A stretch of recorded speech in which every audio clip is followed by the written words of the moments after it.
കഴിഞ്ഞ ദിവസങ്ങളിലൊക്കെ LDF ഉണ്ടാക്കിയിട്ടുള്ളൊരു മുന്നേറ്റമുണ്ട്. ആ മുന്നേറ്റം നിസ്സാരമായിട്ടുള്ള മുന്നേറ്റമല്ല. അതൊക്കെ വളരെ വലിയ രീതിയിൽ തന്നെ UDFനെ സമ്മർദ്ദത്തിലാഴ്ത്തിയിരുന്നു എന്ന് വേണം നമ്മൾ കരുതാനായിട്ട്. പൊളിട്രിക്കുകൾ ഉപയോഗിച്ചുകൊണ്ട് ഈ കേരളത്തിൻ്റെ അധികാരം പിടിച്ചെടുക്കാൻ വേണ്ടിയിട്ടുള്ളൊരു വ്യഗ്രതയിലാണ് UDF ഉള്ളത്. വളരെ നിഷേധാത്മകമായ ഒരു നിലപാട് സ്വീകരിച്ചുകൊണ്ട് സുധാകരൻ UDFന്റെ കയ്യിലെ ആയുധമായിട്ട് മാറുമ്പോൾ അതിൻ്റെ പിന്നിൽ എന്തൊക്കെയോ ചീഞ്ഞു നാറുന്നു എന്ന് തന്നെ നമ്മൾ പറയേണ്ടി വരും. വന്ധ്യവയോധികരായിട്ടുള്ള സുധാകരനെ സ്ഥാനാർത്ഥിയാക്കുകയോ പിന്തുണയ്ക്കുകയോ ചെയ്യുന്ന ഒരു സാഹചര്യം ഉണ്ടായിക്കഴിഞ്ഞാൽ കോൺഗ്രസിനകത്തുള്ള വന്ധ്യവയോധികരായിട്ടുള്ള ആളുകളെ എങ്ങനെ മാറ്റി നിർത്താൻ സാധിക്കും? നമസ്കാരം.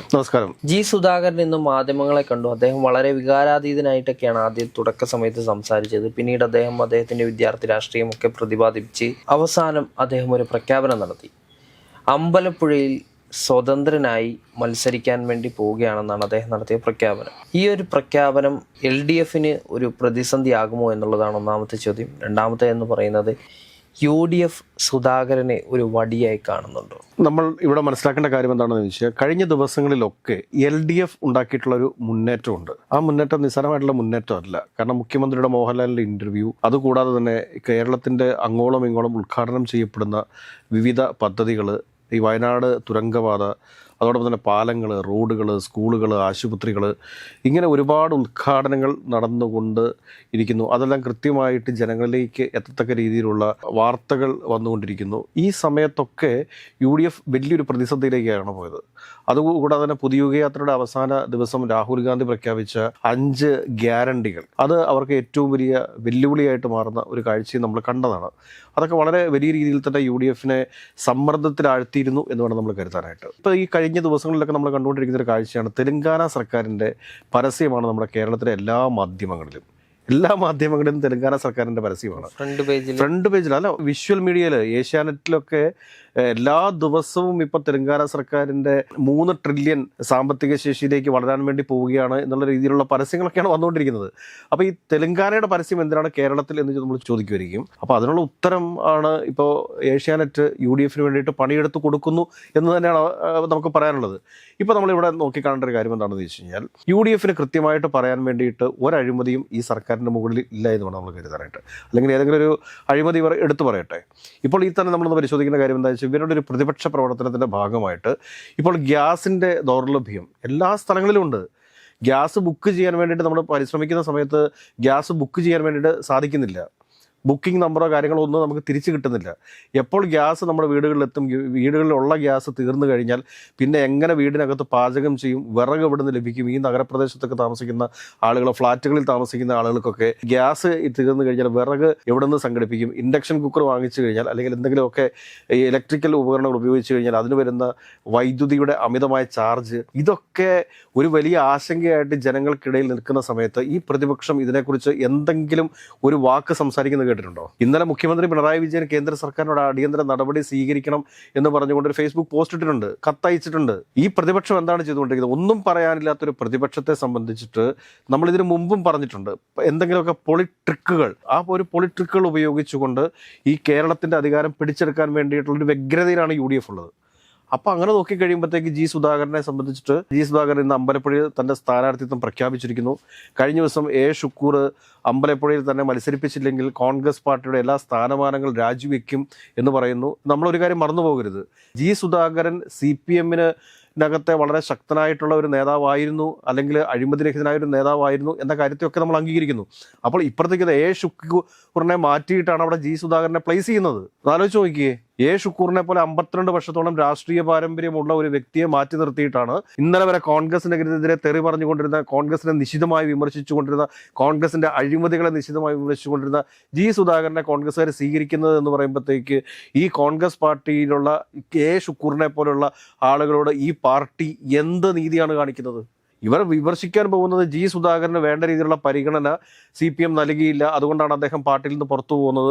അതല്ലെങ്കിൽ സുധാകരൻ ഈ CPMന്റെ ഇപ്പോഴുള്ള നയപരിപാടികളോട് യോജിക്കാൻ സാധിക്കാതെയാണ് സുധാകരൻ പുറത്തേക്ക് പോകുന്നത് എന്നൊക്കെയാണല്ലോ ഈ UDF പ്രചരിപ്പിക്കാൻ വേണ്ടി പോകുന്നത്. അപ്പോഴും ഇവിടെ ഒരു ചോദ്യം നിൽക്കുകയല്ലേ, ഷുക്കൂറിനെ പോലെ 52 വർഷത്തെ രാഷ്ട്രീയ പാരമ്പര്യമുള്ള കോൺഗ്രസിന് വേണ്ടിയിട്ട് പ്രവർത്തിച്ചിട്ടുള്ള ആളുകളെ മാറ്റി നിർത്തിയിട്ടല്ലേ അവർ അമ്പലപ്പുഴയിൽ സുധാകരനെ പിന്തുണയ്ക്കാൻ വേണ്ടി പോകുന്നത്? പിന്തുണച്ചാൽ, ഇതുവരെ പിന്തുണച്ചു എന്ന് പറഞ്ഞിട്ടില്ല.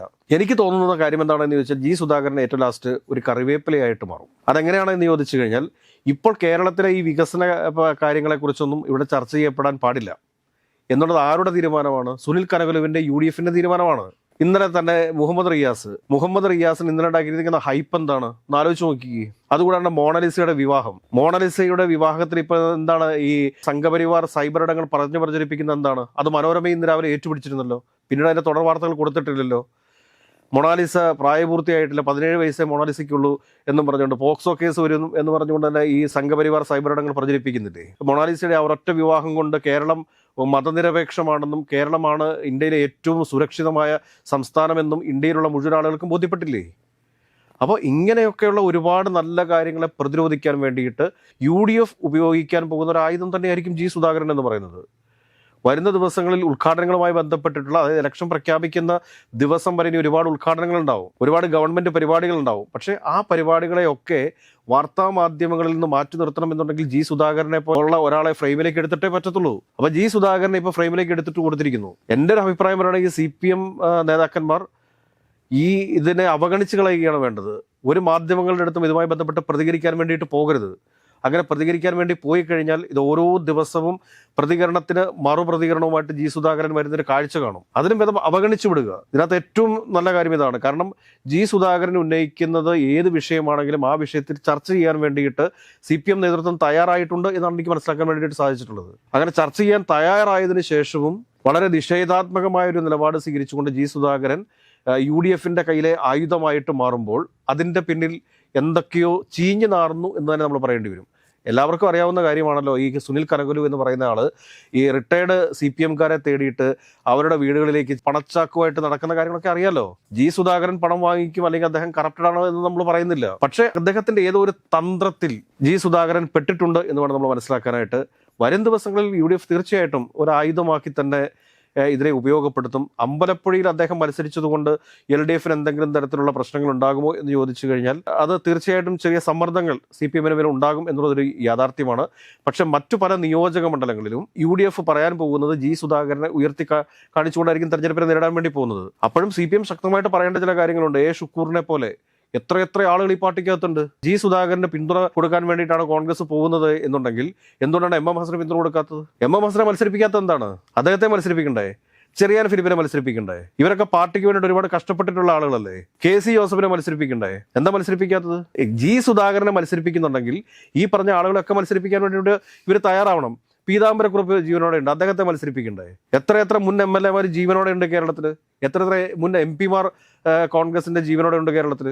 അവർക്കൊന്നുമില്ലാത്ത എന്ത് പ്രത്യേകതയാണ് G. സുധാകരനുള്ളത്? കോൺഗ്രസിനകത്തെ മുതിർന്ന നേതാക്കന്മാരും മത്സരിക്കണ്ട എന്ന് കോൺഗ്രസ് നിലപാടെടുക്കുന്നത് ശരിയാണോ? തീർച്ചയായിട്ടും. പക്ഷെ എന്തുകൊണ്ടാണ് CPM അങ്ങനെ ഒരു നിലപാടെടുത്തപ്പോൾ ആ നിലപാടിനെ എതിർത്തുകൊണ്ട് തനിക്ക് മത്സരിക്കണം എന്ന് പറഞ്ഞുകൊണ്ട് സ്വതന്ത്രനായിട്ട് മത്സരിക്കുന്ന G. സുധാകരനെ എന്തുകൊണ്ട് കോൺഗ്രസ് പിന്തുണയ്ക്കുന്നു?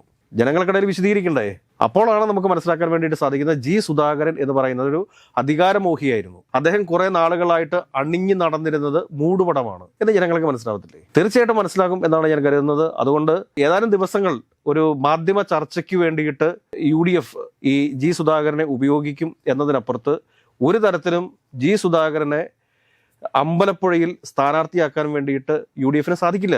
അങ്ങനെ വന്ധ്യവയോധികരായിട്ടുള്ള G. സുധാകരനെ സ്ഥാനാർത്ഥിയാക്കുകയോ പിന്തുണയ്ക്കുകയോ ചെയ്യുന്ന ഒരു സാഹചര്യം ഉണ്ടായിക്കഴിഞ്ഞാൽ കോൺഗ്രസിനകത്തുള്ള വന്ധ്യവയോധികരായിട്ടുള്ള ആളുകളെ എങ്ങനെ മാറ്റി നിർത്താൻ സാധിക്കും? അതുകൂടെ വിശദീകരിക്കപ്പെടണമല്ലോ വരും ദിവസങ്ങളിൽ. ഏതൊക്കെയായാലും G. സുധാകരൻ CPMന് ഒരു സമ്മർദ്ദമാകും എന്ന കാര്യത്തിലൊന്നും സംശയം വേണ്ട. പക്ഷേ ഇത്രയും നാൾ പാർട്ടിയുടെ കൂടെ നിന്നതിന് ശേഷം ഈ ഒരു ദിവസം തെരഞ്ഞെടുപ്പിനോട് അടുക്കുന്ന സമയത്ത് കാണിക്കുന്നത് ശരിയാണോ തെറ്റാണോ എന്ന് അദ്ദേഹം തന്നെയാണ് വിലയിരുത്തേണ്ടത് എന്നുള്ളതാണ് എൻ്റെ അഭിപ്രായം. ഷാഫിക്ക് എന്താ പറയാനുള്ളത്? G. സുധാകരൻ ആദ്യം വന്ന് മാധ്യമങ്ങൾക്ക് മുൻപിൽ പറഞ്ഞത്, അതായത് ഫസ്റ്റ് അദ്ദേഹത്തിന്റെ പ്രതികരണം എന്ന് പറയുന്നത് തന്നോട് അപക്വമായിട്ടുള്ള രീതിയിൽ പെരുമാറി എന്നുള്ളതാണ്. തന്നെ അവഗണിച്ചു, തന്നെ കണ്ടപ്പോൾ MV ഗോവിന്ദ മാസ്റ്റർ ചിരിച്ചു എന്ന് പറഞ്ഞിട്ടാണ്. ആ ഒരു സംസാരത്തിൽ തന്നെ എനിക്ക് തോന്നിയത് പണ്ട് പരാധീനതകൾ പറയുന്ന കുഞ്ഞുങ്ങളുടെ ഒരു അവസ്ഥയാണ് ശരിക്കും ആദ്യ സമയത്ത് തുടങ്ങി. പിന്നീട് ഇന്ന് അദ്ദേഹത്തിന്റെ വാർത്താ സമ്മേളനം വന്നു. ഇന്ന് അദ്ദേഹത്തിന്റെ വാർത്താ സമ്മേളനത്തിൽ അദ്ദേഹം ആദ്യം തൻ്റെ പാർട്ടി കാലവും പാർട്ടിയിലൂടെ താൻ വളർന്നു വന്ന സാഹചര്യവും അന്നത്തെ രാഷ്ട്രീയ സാഹചര്യവും താൻ രക്തസാക്ഷി കുടുംബത്തിൽപ്പെട്ട ആളാണെന്നുള്ളത് ഉൾപ്പെടെയുള്ള കാര്യങ്ങളൊക്കെ പറയുമ്പോൾ ഒരു പാർട്ടിയോട് ഒരു അണിയായി നിൽക്കുന്ന ഒരു മനുഷ്യൻ, അല്ലെങ്കിൽ ഒരു രാഷ്ട്രീയ പാർട്ടിയോട് പ്രതിബദ്ധതയുള്ള മനുഷ്യൻ എന്നും പാർട്ടിയോട് നന്ദിയുള്ളവനായിരിക്കും എന്നുള്ള നിലയിലുള്ള ഒരു രീതിയിലായിരുന്നു അദ്ദേഹം തുടങ്ങി വെച്ചതെങ്കിൽ അവസാനത്തിലേക്ക് എത്തുമ്പോൾ അദ്ദേഹം പറയുകയാണ് അമ്പലപ്പുഴയിൽ ഞാൻ സ്ഥാനാർത്ഥിയാകും, തന്നെയും തോമസ് ഐസക്കിനെയും ഒരേ രീതിയിലല്ല പരിഗണിച്ചതെന്ന് അദ്ദേഹം പറഞ്ഞു. അതുകൊണ്ട് തന്നെ ഞാൻ അവിടെ മത്സരിക്കുമെന്നാണ് പറഞ്ഞത്, അമ്പലപ്പുഴയിലും മത്സരിക്കും. ഈ അമ്പലപ്പുഴ നിയോജക മണ്ഡലത്തിൽ മത്സരിച്ച് കഴിഞ്ഞാൽ CPM-നെ സംബന്ധിച്ചിടത്തോളം അതൊരു പ്രതിസന്ധി എന്ന് പറയാൻ കഴിയില്ല, ഒരു സമ്മർദ്ദമുണ്ട്. പക്ഷേ CPM അവിടെ എടുക്കാൻ വേണ്ടി പോകുന്ന ഒരു സ്ട്രാറ്റജി ഒരു പക്ഷേ മുൻ മുഖ്യമന്ത്രി VS അച്യുതാനന്ദൻ്റെ മകനെ ആയിരിക്കും അവിടെ കൊണ്ട് സ്ഥാനാർത്ഥിയായിട്ട് നിർത്തുന്നതെങ്കിൽ സുധാകരൻ എന്താണോ അതിനേക്കാൾ 10 മടങ്ങ് അപ്പുറത്ത് CPM അതിൻ്റെ ഒരു മറുമരുന്ന് അവിടെ കൊടുക്കുന്നുള്ളതാണ്. അതോടുകൂടി ഒരു ടൈറ്റ് കോമ്പറ്റീഷൻ വരും. ഇനിയിപ്പോൾ UDF ഈ പറയുന്നത് പോലെ സുധാകരനെ പിന്തുണ കൊടുത്തെന്ന് തന്നെ ഇരിക്കട്ടെ, സ്വാഭാവികമായിട്ടും ഇപ്പുറത്ത് നിൽക്കുന്നത് ഒരു വികാരമാണ്. VS എന്ന് പറയുന്ന ആ ഒരു വികാരം ഇപ്പുറത്ത് നിൽക്കുന്നു, VS-ൻ്റെ മകൻ മത്സരിക്കുന്നു. സ്വാഭാവികമായിട്ടും അമ്പലപ്പുഴക്കാരൻ എന്നുള്ള നിലയിൽ VS-ൻ്റെ എല്ലാ തരത്തിലുള്ള ആ ഒരു പ്രവർത്തനങ്ങളും അവിടെ ചർച്ച ചെയ്യപ്പെടും. പ്രാദേശിക തലത്തിൽ സുധാകരനെ മുൻകാലങ്ങളിലുള്ള കറപ്ഷൻ ഇല്ലാത്ത അദ്ദേഹത്തിൻ്റെ കൈകൾ ശുദ്ധമായിരുന്നു എന്ന് അദ്ദേഹം പറഞ്ഞു. അത് രാഷ്ട്രീയപരമായിട്ട് ചർച്ച ചെയ്യപ്പെട്ടെ. എന്നിരുന്നാൽ പോലും ഇപ്പുറത്തൊരു വികാരമാണ് മത്സരിക്കാൻ പോകുന്നത് എന്നത് UDF-നെ സംബന്ധിച്ചിടത്തോളം, സുധാകരനെ സംബന്ധിച്ചിടത്തോളം അതൊരു വലിയ തലവേദനയായിരിക്കും.